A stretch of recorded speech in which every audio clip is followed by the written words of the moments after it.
ముఖ్యమంత్రి గారితో పాటు కొలీగ్స్ అంటే అది బ్యూటీ ఆఫ్ డెమోక్రసీ అంటే చూపిస్తున్నాం కాంగ్రెస్ ప్రభుత్వం. ముఖ్యమంత్రి గారు, ముఖ్యమంత్రి నేను, మీరందరూ దూరం ఉండాలి, మీకు ఇంటర్వ్యూలు ఉండు, నేను రూమ్ లో ఉంటా, నేను ఫామ్ హౌస్ లో ఉంటా, నేను ప్రగతి భవన్ నుంచి రాను, నేను ఎవరు కనపడను, నాకు మూడు వస్తే బయటకు వస్తా, మూడు రాకపోతే ఇంట్లోనే ఉంటా, నా ఫుటానే చూసుకొని పరిపాలించుకోమని చెప్తున్నారు మా ముఖ్యమంత్రి. ప్రతిరోజు ప్రజలకు, నాయకులకు, అందరికీ అందుబాటులో సచివాలయంలో, ఇంట్లో ప్రతి కార్యక్రమానికి వెళ్తున్నారు, ప్రతి ఒక్కరితో మాట్లాడుతున్నారు, మొబైల్ గేమ్ అవుతున్నారు. ప్రజల ముఖ్యమంత్రి, ప్రజా ముఖ్యమంత్రి. అందుకా సార్ మీరు మమ్మల్ని 100 రోజుల్లో మమ్మల్ని మా పప్పులు అడుకొని చేసేది? ఏం చేయమంటారు? మమ్మల్ని పడుకోమంటారా? అవినీతి చేయమంటారా? మీ దగ్గర ఒక మంత్రి ప్రెస్ మీట్ పెట్టాలంటే మీ దగ్గర పర్మిషన్ తీసుకోవాలి. మీ దగ్గర ఒక ఎమ్మెల్యే మాట్లాడాలంటే మీతో నోటు పెట్టాలి ముందు. మీకు సార్ అని ఇట్లా నోటు చేస్తున్నా, దయచేసి పర్మిషన్ పెట్టొచ్చు అని మీరు, మీ సారో ఎవరో చెప్తే అప్పుడు ఒప్పుకోవాలి. మీరు అది పెట్టలేదు. ఈ గత 10 ఏళ్లలో మీరు ఎంతమంది మంత్రులు ప్రెస్ మీట్ పెట్టారు? ఎంతమంది మీరు వచ్చి ఢిల్లీకి వచ్చి కార్యక్రమాలు చేశారు? నేను అంటారు ఈ పార్లమెంట్ లో కంపల్సరీ గెలవాలి, కంపల్సరీ గెలవకుంటే మన తెలంగాణ సమస్యలు ఢిల్లీలో మాట్లాడేది ఎవరుండరు. ఈ 10 ఏళ్ళు ఎవరున్నారు సార్ అధికారంలోకి? మీరు ఎంతమంది ఎన్నిసార్లు మీరు ప్రధానమంత్రి గెలిచారు సార్? ఎన్నిసార్లు కేంద్ర మంత్రులు గెలిచారు సార్? ఎన్నిసార్లు తెలంగాణకు రావాల్సిన హామీల గురించి మాట్లాడుకున్నారు సార్ మీరు? 30 రోజుల్లో మా ముఖ్యమంత్రి గారు, మా మంత్రులు ప్రతి ఒక్క సమస్యని ప్రధానమంత్రి గారి దృష్టికి, హోంమంత్రి గారి దృష్టికి, ప్రతి మంత్రి దగ్గరికి పోయి సార్ మా పరిస్థితి, మాకు ఇది రావాలి, మాకు ఇంతమంది ఐఏఎస్లు కావాలి, మాకు ఇది కాదు. కనీసం తెలంగాణ ఆత్మగౌరవానికి చెందమైన జనవరి 26 నాడు చట్టకాన్ని పెట్టించారు సార్ మీరు.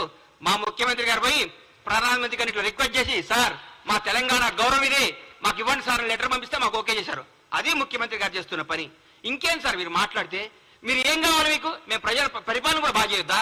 జనాన్ని వివేకవంతులు చేయొద్దా? జనాన్ని ప్రగతి పదం వైపు దూసుకుపోనియొద్దా? తెలంగాణ అవినీతిని అంతం చేయొద్దా? ఏం చేయమంటారు? 10 ఏళ్ళు మీరు కనీసం, నేనైతే మీరు ఓటమికి కనీసం 2 సంవత్సరాల ప్రెస్ మీట్ పెట్టరు. వీళ్ళు మామూలుగా వీళ్ళు మొత్తం ఎందుకు ఓడిపోయామని దాన్ని సమీక్షించుకుంటూ కూర్చుంటారన్న. అరే మా ఆగం పాడుగాను రోజు ఒక ప్రెస్ మీట్, ప్రతిరోజు ప్రెస్ మీట్ సార్. దేనికి? ఏం చేస్తారు సార్ మీరు? మీరు ప్రగతి భవన్ నుంచి వెళ్ళిపోయిన రోజు నుంచి ఈ రోజు వరకు చూస్తున్నా మీరు ఆ టీఆర్ఎస్ భవన్ లో కూర్చొని ప్రెస్ మీట్లు పెట్టుకోవాల్సిందే. రాబోయే 10 ఏళ్ళు, రాబోయే 10 సంవత్సరాలు మీరు టీఆర్ఎస్ భవన్ లో ప్రెస్ మీట్లు పెట్టుకోవాల్సిందే. మీరు ఈ ప్రజా ప్రభుత్వాన్ని చూసి కుళ్ళుకోవాల్సిందే. ఈ ప్రజా ప్రభుత్వం గురించి మీరు రోజు బాధపడాల్సిందే. మీరు ఏ విధమైన చేయలేరు. అధికార నియామకాల్లో కూడా సమాజం పాటించింది మా ప్రభుత్వం. ఎవ్వరికి ఎక్కడ బంధు ప్రీతి, కుల ప్రీతి, రాగ ద్వేషాలకు దూరంగా పెట్టి సమర్థవంతమైన నాయకుల్ని, నిజాయితీవంతమైన నాయకుల్ని నియమించింది మా ప్రభుత్వం. సగర్వంగా చెప్పుకుంటున్నాం. ప్రజలు స్వేచ్ఛావాయువు పీల్చుకుంటున్నారు. అబ్బా ఎంత హాయిగుందరా, బ్యూటీ ఆఫ్ డెమోక్రసీ ఎంత బాగుందిరా, కాంగ్రెస్ ప్రభుత్వం ఎంత పరిపాలిస్తుందిరా.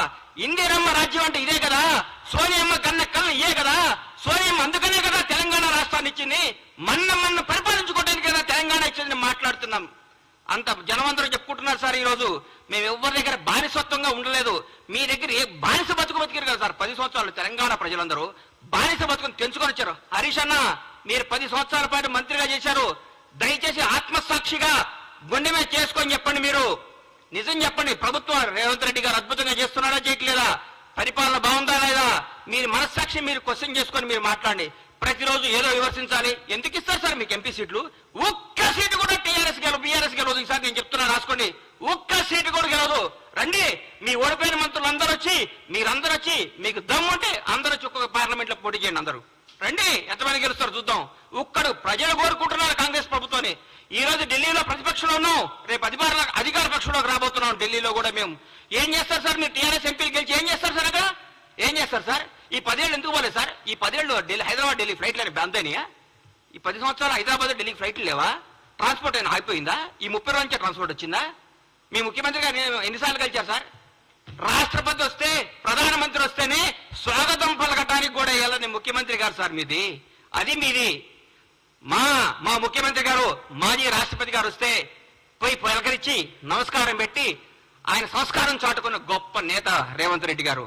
రేవంత్ రెడ్డి గారు యువకుడు, ఉత్సాహవంతుడు, ప్రజల కోసమే, ప్రజా శ్రేయస్సు కోసమే, ప్రజల బాగోగుల కోసమే, తెలంగాణ ప్రజల కోసం పోరాడుతున్న వ్యక్తి ముఖ్యమంత్రి గారు.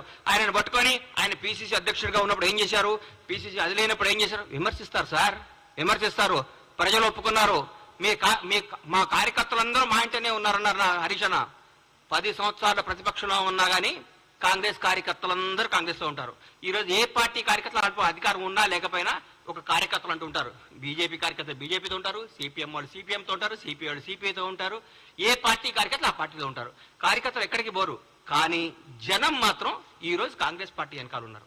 కాంగ్రెస్ పార్టీ అభివృద్ధి వైపు ఉన్నారు. కాంగ్రెస్ పార్టీ మంచి పరిపాలన కోసం ఉన్నారు. కాంగ్రెస్ పార్టీ చేస్తున్న అభివృద్ధి వైపు ఉన్నారు. దయచేసి ఇకనైనా ఆలోచించుకోండి. కొంతకాలం మీ మానసిక స్థితిని మీ తప్పులు ముందు రెక్టిఫై చేసుకోండి.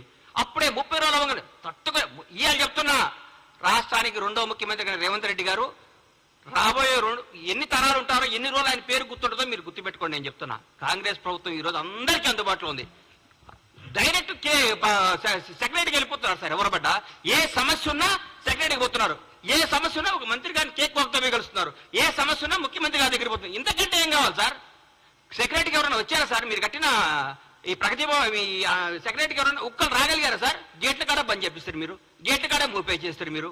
మీరు ఏందో మాట్లాడదు. ఎందుకు సార్ మీరు ఎందుకు మీరు ఇంత టెన్షన్ పడుతున్నారు? ఎందుకు? మరీ ముఖ్యంగా హరీష్ రావు గారు, కేటీఆర్ గారు అయితే వాయమ్మనే వాయం ఆగం చేస్తున్నారు సార్. పెండ బిసినట్టు పిస్తున్నారు. ఎందుకు సార్? ఆగండి, కొద్దిగా ఆగండి సార్. పిసుకండి కొంతకాలం. మిమ్మల్ని మీరు చెక్ చేసుకోండి, మిమ్మల్ని మీరు చేసుకోండి. జనం మోసపోయారా? ఎందుకు పోతారు సార్? జనం చాలా విజ్ఞతతో ఉంటారు సార్. మీ అందరికంటే మనందరికంటే జనం చాలా తెలివిగలవాళ్ళు. చాలా గొప్ప నిర్ణయాలు తీసుకున్నారు. ఈ రోజు వాళ్ళకి అవసరం, రాష్ట్రానికి అవసరం కాబట్టి కాంగ్రెస్ పార్టీ ఘన విజయం సాధించింది. రాష్ట్ర ప్రజలందరూ కోరుకుంటున్నారు కాబట్టి కాంగ్రెస్ పార్టీ అద్భుతంగా పరిపాలిస్తుంది. రాష్ట్ర ప్రజలందరూ ఆనందపడుతున్నారు ముఖ్యమంత్రి గారిని, కాంగ్రెస్ మంత్రివర్గాన్ని చూసి. ప్రతి ఒక్క మంత్రి ఒక హోదాతో, స్వతంత్ర హోదాతో ధైర్యంగా దమ్ముగా పరిపాలిస్తున్నారు. వాళ్ళ వాక్ స్వాతంత్ర్యం ఉంది ఇక్కడ. ప్రతి ఎమ్మెల్యేకి వాక్ స్వాతంత్రం ఉంది ఇక్కడ. ప్రతి నాయకుడికి వాక్ స్వాతంత్రం ఉంది. ఎవరైనా మాట్లాడచ్చు. మీ దగ్గర మాట్లాడాలంటే ఏమవుతుందో నాయన, ఉన్న ఉద్యోగం పోతుందని భయం. మీ ముఖ్యమంత్రి గారు ప్రెస్ మీట్ పెడితే పక్కన ఒక దళిత మంత్రి గారు కూర్చుంటేనే ఎల్లగొట్టిరు. మేము మా బ్యూటీ చూడండి. ప్రగతి భవన్ ఉన్నాయి. ముఖ్యమంత్రి నివాసాన్ని డిప్యూటీ సీఎం బట్టి విక్రమార్క గారు దళిత ఉప ముఖ్యమంత్రి గారికి ఇచ్చి, అన్నా మీరు అందులో ఉండండి అని చెప్పారు. అది మా గొప్పతనం. దయచేసి ఇప్పుడు చెప్తున్న హరీష్ రావు గారు, కొంతకాలం ఓపిక పట్టండి. 100 రోజులు కాదు, 1000 రోజులైనా మీకు రారు. 1000 రోజులైనా మీకు జరగదు. మీరు ప్రెస్ మీట్ పెట్టే అవకాశం ఉండదు. ఊరికే మీరు పెట్టాలి ప్రెస్ మీట్. ఎందుకు పెట్టాలి కాబట్టి పెట్టాలి. ఎందుకంటే మీకు అట్లాంటి ప్రెజర్స్ ఉన్నాయి పైన. ఏ ప్రెస్ మీట్ పెట్టు అలా తిట్టని మీకు ప్రెజర్స్ ఉన్నాయి కాబట్టి ఆ ప్రెజర్స్ తట్టుకోలేక మీరు పెడుతున్నారని నాకు అర్థమైంది. మీ మనస్సాక్షిలో మేము బాగా చేస్తున్నాం, మీ మనసుకు కూడా తెలుసు. మీరందరూ మా ముఖ్యమంత్రి గారిని, మా ప్రభుత్వాన్ని మెచ్చుకొని మమ్మల్ని ప్రోత్సహించి ప్రజలకు మంచి చేద్దాం, ప్రజలకు అద్భుతాలు చేద్దాం, ప్రజలకు ఫలాలు అందిద్దాం. కానీ మా 6 గ్యారెంటీలు అమలవుతాయి. మా 6 గ్యారెంటీలు అందరికీ వస్తాయి. 100 రోజుల తర్వాత ముఖ్యమంత్రి గారు, మా కాంగ్రెస్ ప్రభుత్వం చెప్పినట్టు, మా రాహుల్ గాంధీ గారు చెప్పినట్టు, మా ప్రభుత్వం చెప్పిన అన్ని కార్యక్రమాలు అమలు చేస్తాం. మీలాగా అబద్ధాలు చెప్పం, మోసాలు చేయం, తప్పులు చేయం, బంధుప్రీతి లేదు, రాగద్వేషాలు లేవు, నిజాయితీ పాలన ఉంది. మీరందరూ కొద్దిగా ఓపిక పట్టాలని మనస్ఫూర్తిగా కోరుకుంటూ సెలవు తీసుకుంటున్నాను. Thank you.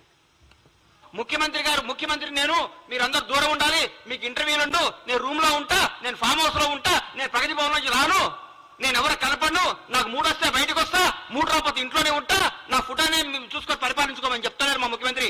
ప్రతిరోజు ప్రజలకు, నాయకులకు అందరికీ అందుబాటులో సచివాలయంలో, ఇంట్లో ప్రతి కార్యక్రమానికి వెళ్తున్నారు. ప్రతి ఒక్కరితో మాట్లాడుతున్నారు. మొబైల్ గేమ్ అవుతున్నారు. ప్రజా ముఖ్యమంత్రి. అందుకా సార్ మీరు మమ్మల్ని 100 రోజుల్లో మమ్మల్ని మా పప్పులు అడుకొని చేసేది? ఏం చేయమంటారు? మమ్మల్ని పడుకోమంటారా? అవినీతి చేయమంటారా? మీ దగ్గర ఒక మంత్రి ప్రెస్ మీట్ పెట్టాలంటే మీ దగ్గర పర్మిషన్ తీసుకోవాలి. మీ దగ్గర ఒక ఎమ్మెల్యే మాట్లాడాలంటే మీతో నోటు పెట్టాలి ముందు. మీకు సార్ అని ఇట్లా నోటు చేస్తున్నా, దయచేసి పర్మిషన్ పెట్టొచ్చు అని మీరు, మీ సారో ఎవరో చెప్తే అప్పుడు ఒప్పుకోవాలి. మీరు అది పెట్టలేదు. ఈ గత 10 ఏళ్లలో మీరు ఎంతమంది మంత్రులు ప్రెస్ మీట్ పెట్టారు? ఎంతమంది మీరు వచ్చి ఢిల్లీకి వచ్చి కార్యక్రమాలు చేశారు? నేను అంటారు, ఈ పార్లమెంట్ లో కంపల్సరీ గెలవాలి. కంపల్సరీ గెలవకుంటే మన తెలంగాణ సమస్యలు ఢిల్లీలో మాట్లాడేది ఎవరుండరు. ఈ 10 ఏళ్ళు ఎవరున్నారు సార్ అధికారంలోకి? మీరు ఎంతమంది ఎన్నిసార్లు మీరు ప్రధానమంత్రి కలిశారు సార్? ఎన్నిసార్లు కేంద్ర మంత్రులు కలిశారు సార్? ఎన్నిసార్లు తెలంగాణకు రావాల్సిన హామీల గురించి మాట్లాడుకున్నారు సార్? మీరు 30 రోజుల్లో మా ముఖ్యమంత్రి గారు, మా మంత్రులు ప్రతి ఒక్క సమస్యని ప్రధానమంత్రి గారి దృష్టికి, హోంమంత్రి గారి దృష్టికి, ప్రతి మంత్రి దగ్గరికి పోయి, సార్ మా పరిస్థితి, మాకు ఇది రావాలి, మాకు ఇంతమంది ఐఏఎస్లు రావాలి, మాకు ఇది కనీసం తెలంగాణ ఆత్మగౌరవం చెందమైన జనవరి 26 నాడు చట్టకాన్ని పెట్టించారు సార్ మీరు. మా ముఖ్యమంత్రి గారు పోయి ప్రధానమంత్రి గారిని రిక్వెస్ట్ చేసి, సార్ మా తెలంగాణ గౌరవం ఇది, మాకు ఇవ్వండి సార్ లెటర్ పంపిస్తే మాకు ఓకే చేశారు. అది ముఖ్యమంత్రి గారు చేస్తున్న పని. ఇంకేం సార్ మీరు మాట్లాడితే? మీరు ఏం కావాలి మీకు? మేము ప్రజల పరిపాలన కూడా బాగా చేయొద్దా? జనాన్ని వివేకవంతులు చేయొద్దా? జనాన్ని ప్రగతి పదవికి దూసుకుపోనియొద్దా? తెలంగాణ అవినీతిని అంతం చేయొద్దా? ఏం చేయమంటారు? 10 ఏళ్ళు మీరు కనీసం, నేనైతే మీరు ఓటర్కి కనీసం 2 సంవత్సరాల ప్రెస్ మీట్ పెట్టరు. వీళ్ళు మామూలుగా వీళ్ళు మొత్తం ఎందుకు ఓడిపోయామని దాన్ని సమీక్షించుకుంటూ కూర్చుంటారన్న. అరే మా ఆగం పాడుగాను రోజు ఒక ప్రెస్ మీట్, ప్రతిరోజు ప్రెస్ మీట్ సార్. దేనికి ఏం చేస్తారు సార్ మీరు? మీరు ప్రగతి భవన్ నుంచి వెళ్ళిపోయిన రోజు నుంచి ఈ రోజు వరకు చూస్తున్నా మీరు ఆ టీఆర్ఎస్ భవన్ లో కూర్చొని ప్రెస్ మీట్లు పెట్టుకోవాల్సిందే. రాబోయే 10 ఏళ్ళు, రాబోయే 10 సంవత్సరాలు మీరు టీఆర్ఎస్ భవన్ లో ప్రెస్ మీట్లు పెట్టుకోవాల్సిందే. మీరు ఈ ప్రజా ప్రభుత్వాన్ని చూసి కుళ్ళుకోవాల్సిందే. ఈ ప్రజా ప్రభుత్వం గురించి మీరు రోజు బాధపడాల్సిందే. మీరు ఏ విధమైన చేయలేరు.